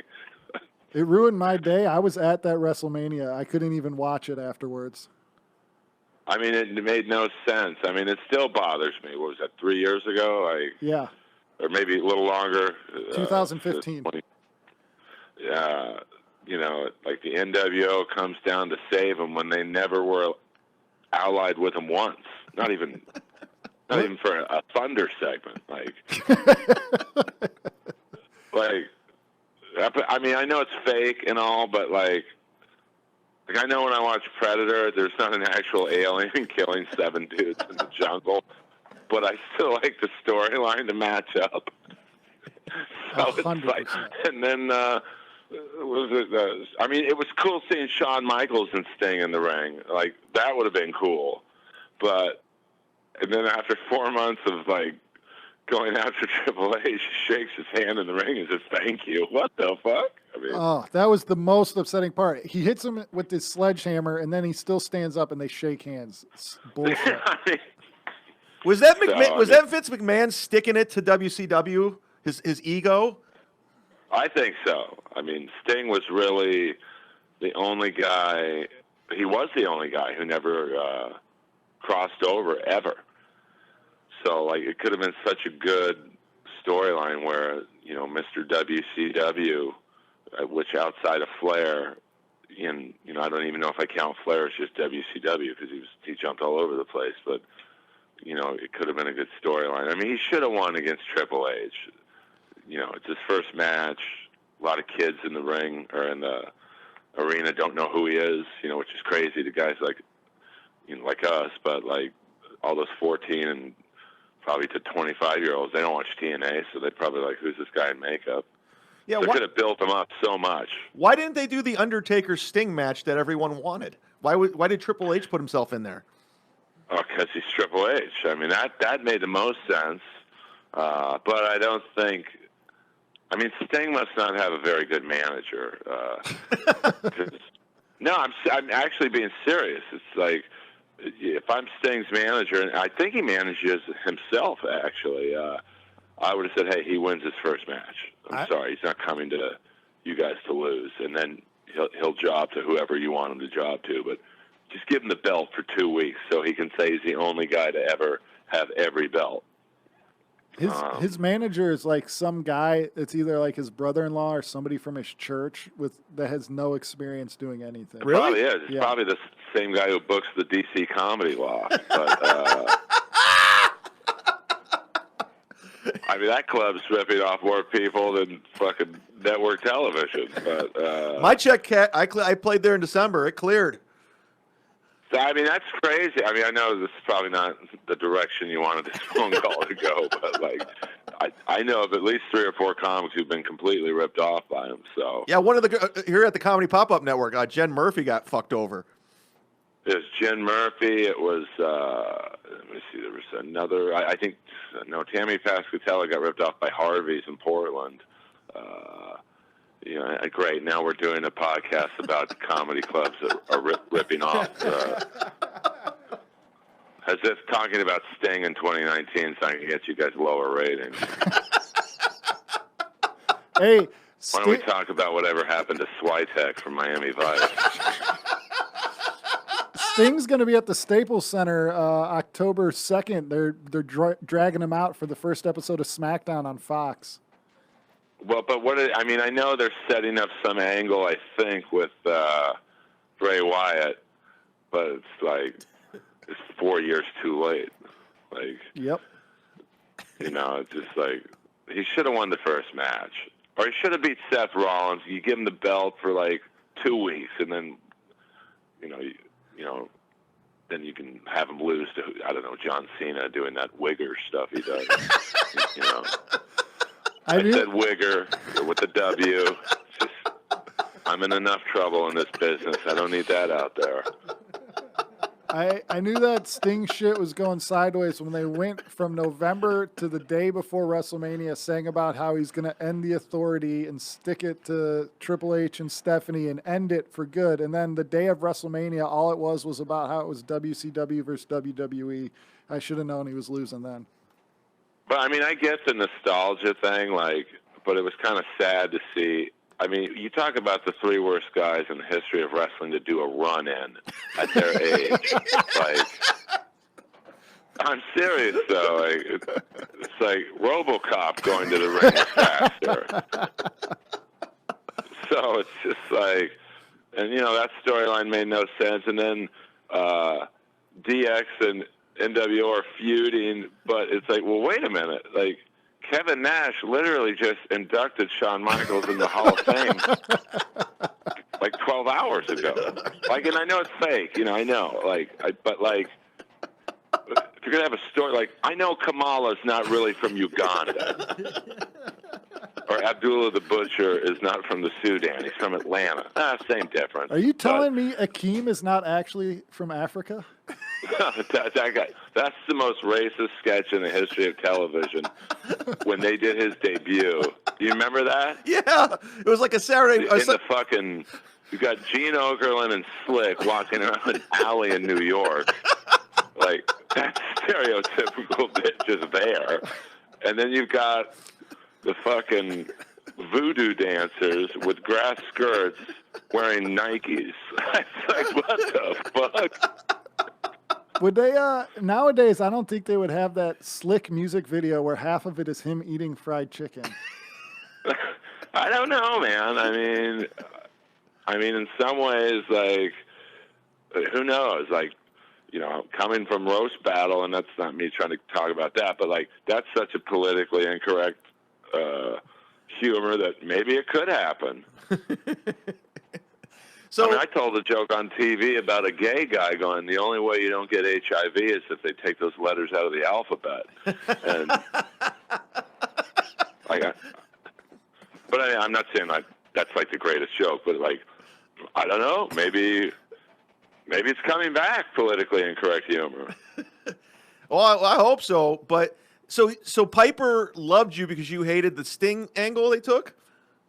Well, I think he just, I mean, you know, we had known each other from the Comedy Store, and I think his manager reached out and said, hey, do you want to come on and talk about Sting? You know, Roddy loves you and all that stuff. And so I went on, and it went so well. I mean, it was supposed to be like a 30-minute segment, and ended up being like 2 hours because I was so fucking bitter and angry about it. You still are. You still are. 3 years later, you still are.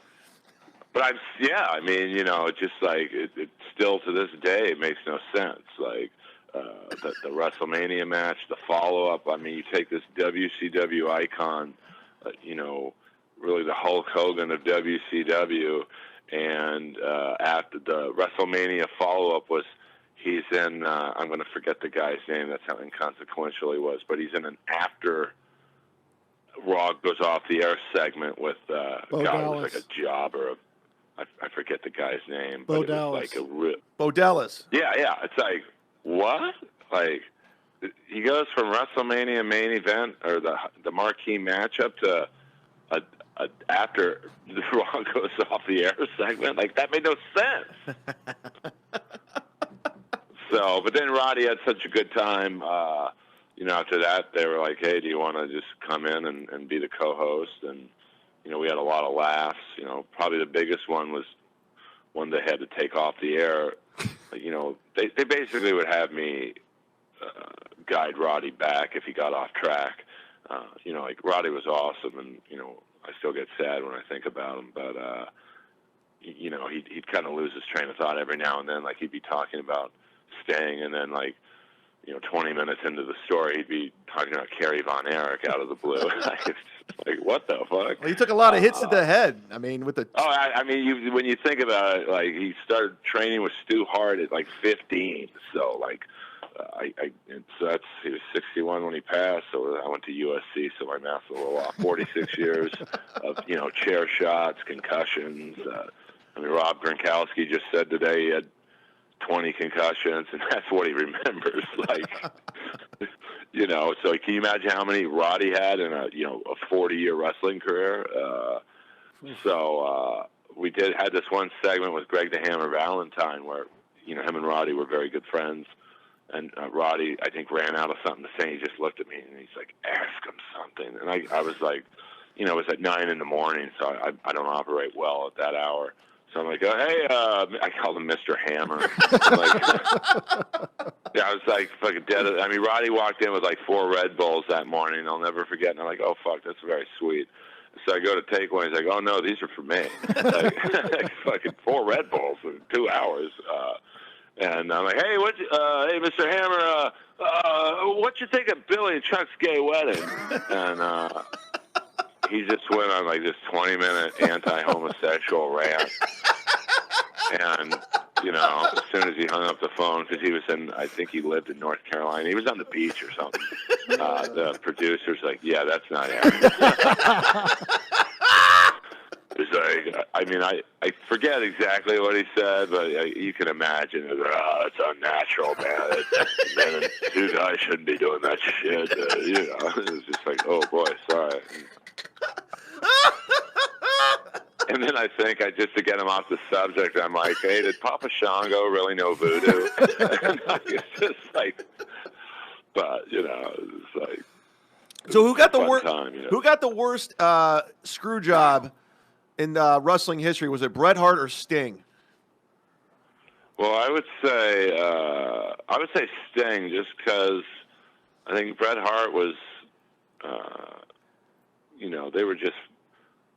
they beat him to the punch. They were just fucking him over, so he couldn't do it to them. Sting never even had the chance to fuck those guys over. And it could have been such a good storyline and better business if you think about it. If you have Sting beat Triple H and then he beats, say, Seth Rollins, someone popular, every kid in that, next town is going to want a Sting shirt or a mask, a doll or whatever they make. And instead, you basically bury the guy's marketability, especially after the Bo Dallas segment, which is what the fuck? It's like having acting after a porn, you squirt in a porn. It's like, oh, okay, yeah. Bret Hart definitely got fucked over, but he got a chance to fuck them back when he went to WCW and kind of I know it didn't really work out for him there, but, it just still bothers me, But that was Vince, I think, going, you're not going to have someone from WCW beat Triple H, who's Mr. WWE of probably the last 20 years. And I don't think, he definitely wouldn't beat The Undertaker. So, because he's probably really Mr. WWE of the last 20 years, those two. So it was just I was so excited when he saved Dolph Ziggler against Triple H. But even that didn't make sense. So, why would Sting randomly just show up to save Dolph Ziggler?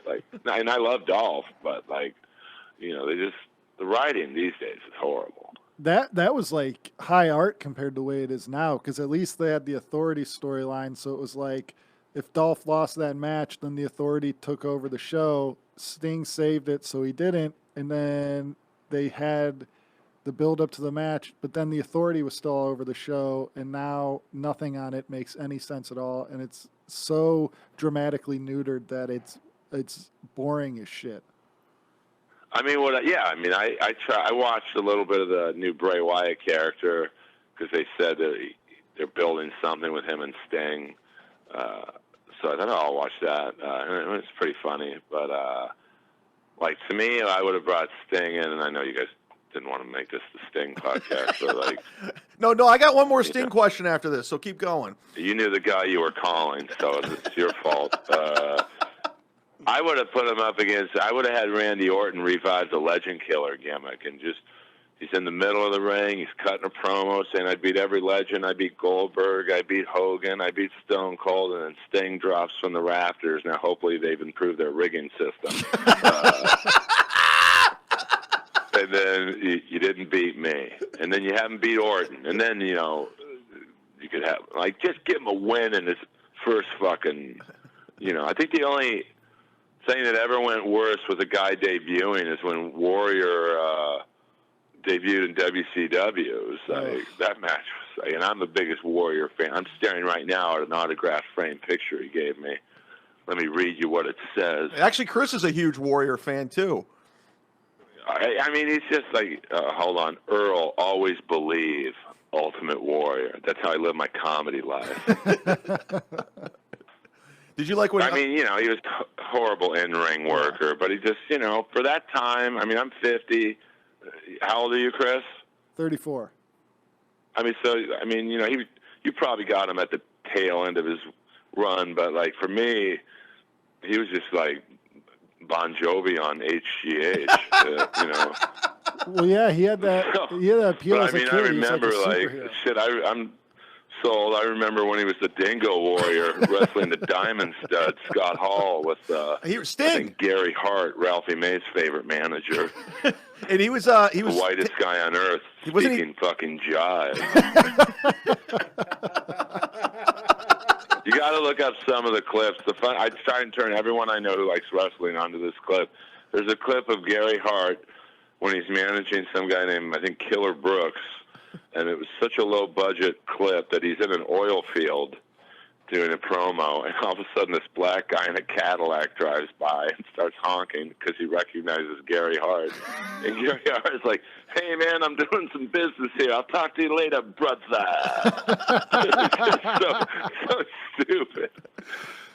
What was your other Sting question, brother? Didn't he rustle RoboCop at Bash at the Beach or something? No, he's Starrcade. Starrcade. No, it's Capital Combat. No, you're right. I stand corrected. He was. Well, the thing was, I think. Correct me if I'm wrong, and I probably am. That the Horseman locked Sting up in a cage. Yes. It was about midway through the ring. Was this the Barry? Shows you. Was this the Barry Windham Horseman? Yeah. Okay. So it wasn't like the best Horseman, but still a pretty good group. And they didn't. You talk about groundlings or UCB being good improvers. What they didn't realize, or maybe they just didn't even think about it, was RoboCop takes a fair amount of time, to walk. So they lock Sting in the cage, and then RoboCop comes out, and he's literally walking. He's taking literally. I mean, you've seen the movie. And that's why Peter Weller hated wearing the costume, because he said he couldn't walk in it. Same costume. He's taking maybe 4-inch steps. So you see the Horsemen trying to improv like they're busy for about 20 minutes.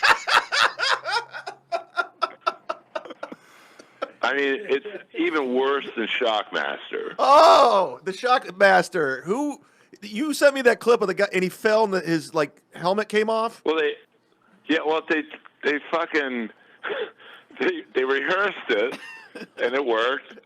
And then a couple hours go by, and some backstage guy puts a 2x4 right where the guy steps, and he didn't tell him. So they go to the live, rundown, and the guy trips. His fucking helmet flew off. Clearly, we knew it was. I forget who it was. Fred Ottman. Okay. And then you hear Booker T, I think, doing color going, "Oh my God." And then Sid Vicious is trying not to laugh. And, it's just, I mean, I would say the RoboCop and Shockmaster are the two worst flubs ever. Davey Boy Smith, you can hear him going he fell on his arse. Yeah, I mean, I think Davey Boy Smith literally broke his back on the Warriors trap door in WCW. Fall Brawl 98. Yeah, I mean, it's like crazy. Like, you know, I mean, some of the whacking. I mean, Rick Rude broke his back against Sting, and like, he didn't really. I guess he was so hopped up on roids or whatever that he didn't really feel it. And then Sting slams him again with a broken back. Ah, shit. I mean, can you imagine how much that hurt? Yeah, I mean, it's fucking crazy. So, you know, I always love talking wrestling at 4 in the afternoon.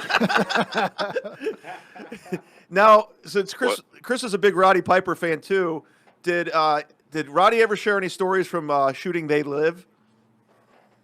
Not really. I mean, we only interacted like at 9 in the morning on a Wednesday, so he was pretty.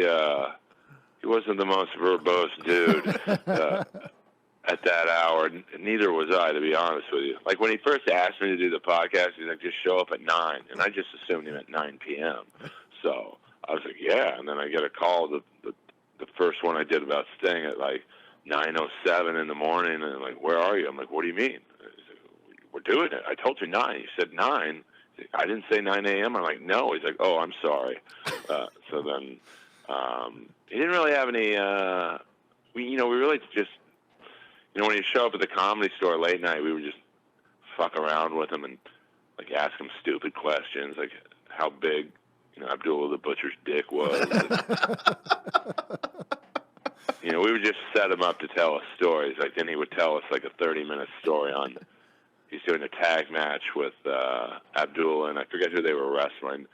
And so for like 15 minutes, it's just Roddy and the other two dudes. And I think one of the guys whispers into Roddy's ear, "Hey, I think he's in a van in the parking lot." So they had this idea to take the match out to the van in the parking lot, and cameras followed them. And they open up the door, and Abdullah the Butcher's just pounding Krispy Kreme. So he had a lot of funny stories like that, and you could tell it would make him sad when we would bring up someone who'd passed, like Bruiser Brody or people like that. So we tried to keep it to the living wrestlers. But by the way, not one has died recently. That's of natural causes. Yeah. Yeah, that's true. We're due. That's what I'm saying. It's not that funny. I'm just saying we're due. Well, Harley Race just died. Yeah. But that's true. But he was like, what, 70? So, I mean. Yeah, he was really old. That's pretty rare for someone to die just of old age in wrestling. No under 55 deaths recently. Ah. Yeah, that's crazy. If you look up that list on the internet, like pro wrestlers who've died, I think there's one under 50 and then even the ones that under 45, like Rick Rude, he was only like 40. Yeah. So. And Roddy was ahead of that because when he came to, I think it was TNA, he had that Frats shirt, and then it had all the names of the dead wrestlers on the back. So that was like something he was really big into promoting. Really? Yeah.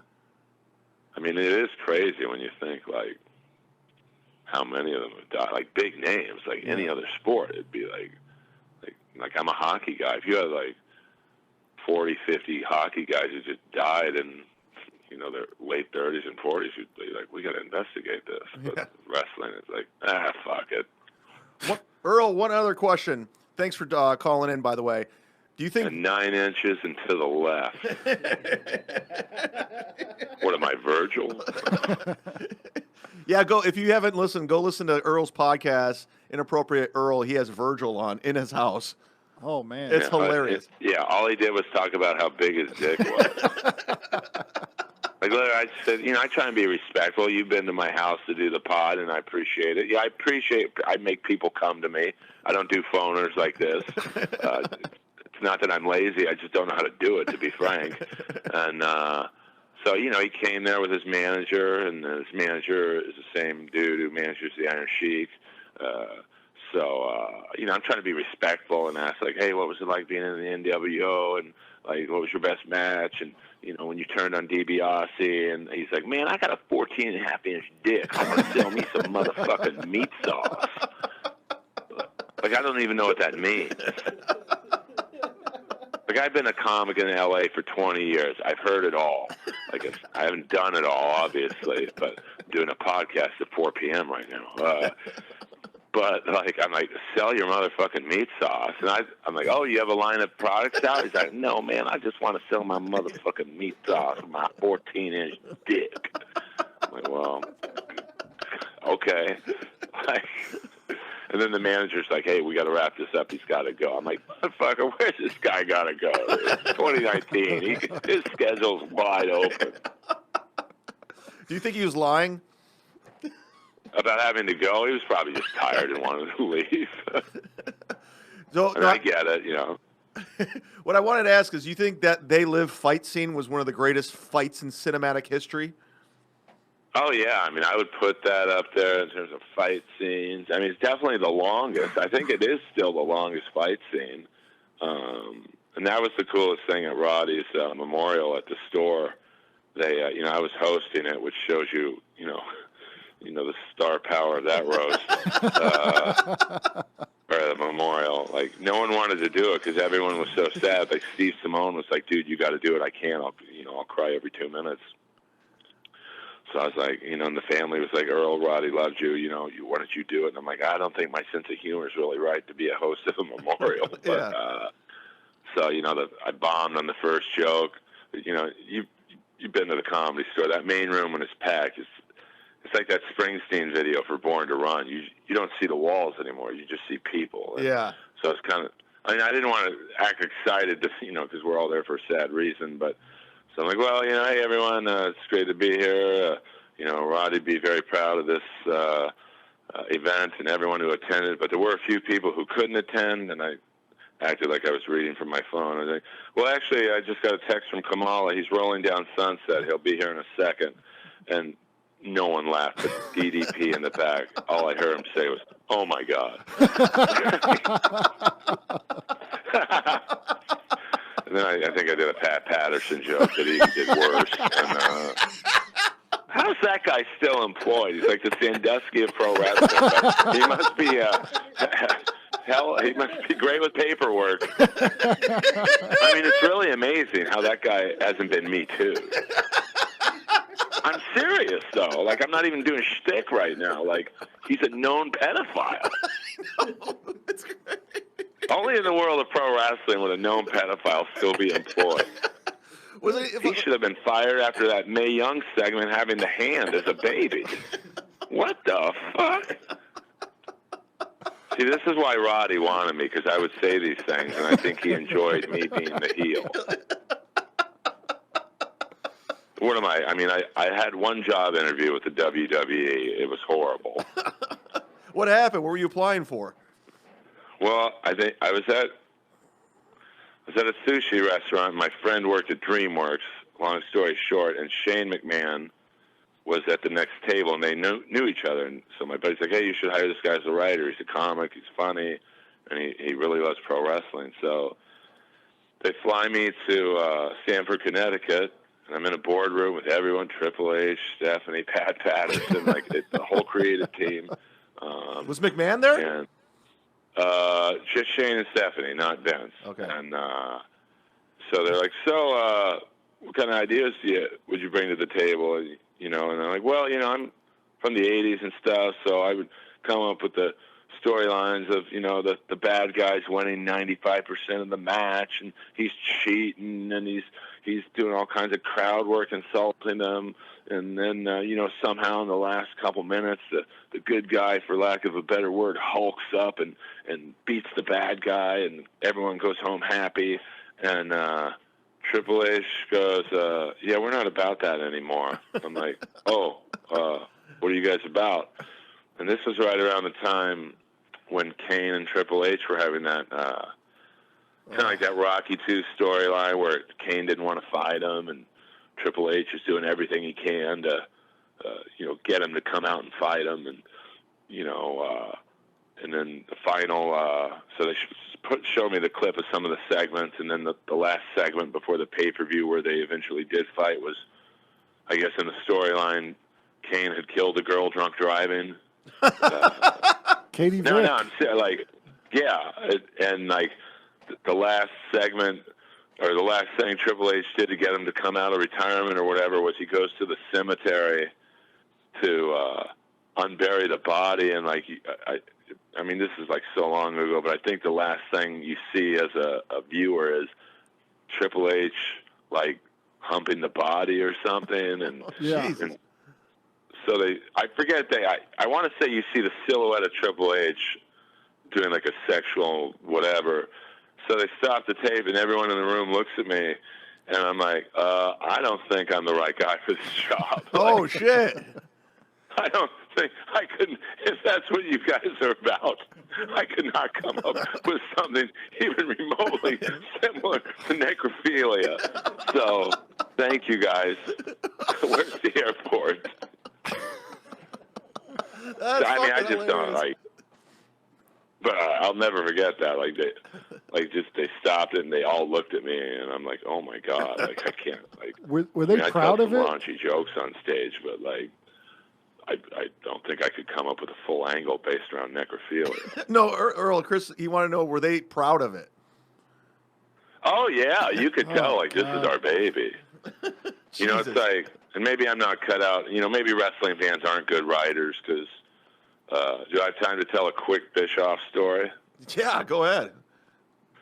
Well, you know, I try and get celebrities on my podcast when I can, but, you know, it's tough. You know, people basically are probably like, who the fuck is this guy? So I would just tweet at people randomly, you know, just figuring, fuck it, why not? And so I tweeted Bischoff, and sure enough, he's like, yeah, I'll come on. I'm like, you got to come to me, though. I live in West Hollywood. He's like, yeah, no problem. So he comes over, and for like 2.5 hours, I'm killing. And I'm starstruck because I'm like, this is the guy who started the Monday Night Wars, and he brought in Warrior, and he created the NWO. Like I'm like killing though. I was locked in for whatever reason. And he's friends with Jason Hervey. Yeah, and I had in like a kind of unrelated side note, I had sat next to Hervey for like years at the King games. He was a big hockey guy, and he would bring Missy Hyatt to a lot of the games. Wow. Because I think they were fucking or whatever. So for 2.5 hours, I'm killing with Bischoff, just reliving some laughs. And then I'm like, hey, man, I know you got to go, but can I just pitch you one idea I have? And you could tell, like, the creative mind, and he's probably heard so many wacky pitches for TV shows and wrestling ideas. He gets on the edge of my couch, and he's like, yeah, man, I love hearing new ideas from fans. So I'm like, well, you know, I know you're friends with Hulk Hogan, and I could automatically see hesitancy in his eyes, like, oh. And but, you know, I know he had some trouble with the N-word and whatnot, and I can see him stiffening up. I'm like, but hold on, easy. Hear me out. What I want to do is, you know, everyone's forgiven in this life. OJ is now forgiven. I mean, you have people playing fantasy football with OJ. Yeah. Like, this guy literally decapitated 2 people. His blood is everywhere but in his own body, and people love the fucking guy. So if OJ can be forgiven, Hulk Hogan can be forgiven. And he kind of like, well, how do you think you're going to heal his image? I'm like, well, what you do is you have a Royal Rumble. And you know what the Royal Rumble is? New wrestler comes in every 2 minutes. And he's like, it's already been done before. I'm like, not like my Royal Rumble.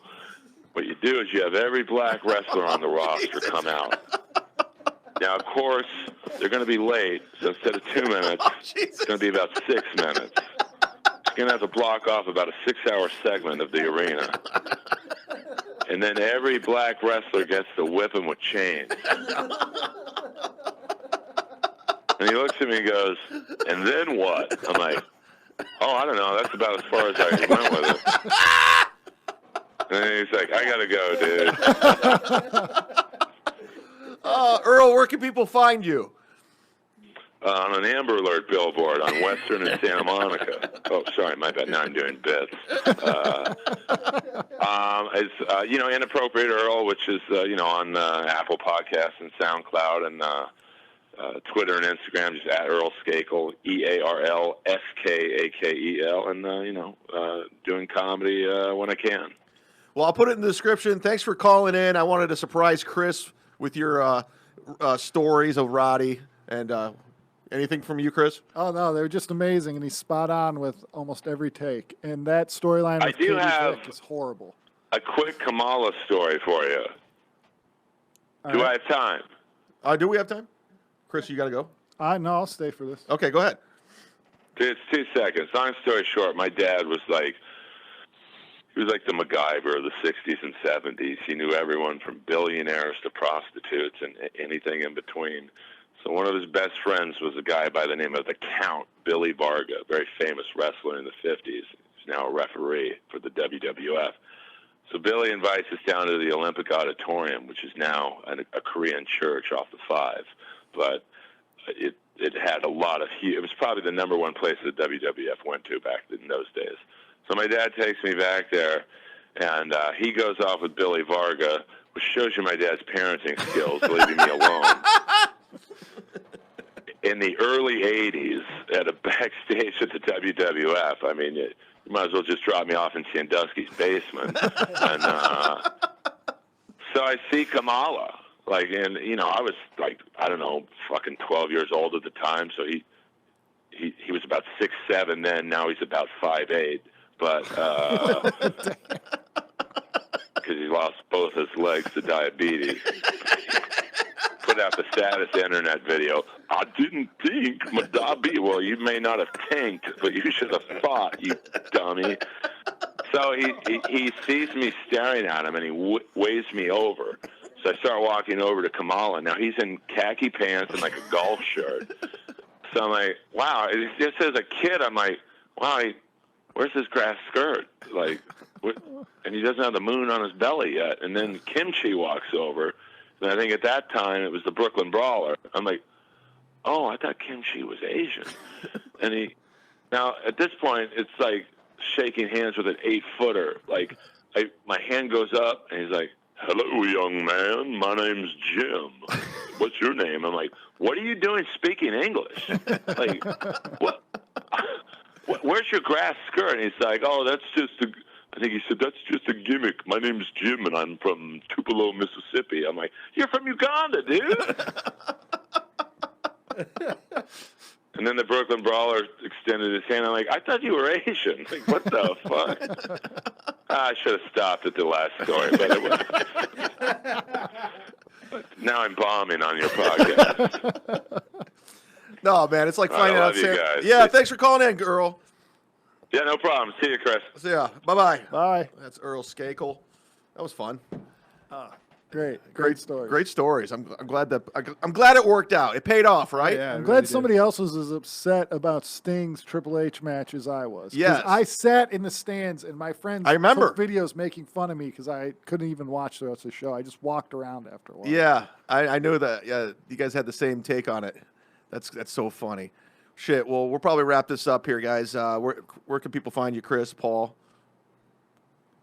At Chris_Clem, at Chris Clem Net on Instagram, because apparently in LA, all anybody cares about is Instagram. That's true. Yeah. Get me at the Paul Antonio. I need followers. Follow me too. Subscribe to my YouTube page, Adventures in Argyle. Hit up the Patreon, you sons of bitches. $3 a month for additional content. I have giveaways. I do all kinds of shit on there. It's fun. It's behind the scenes. It's exclusives. It's a VIP club, y'all. But that's a wrap. Thanks for listening.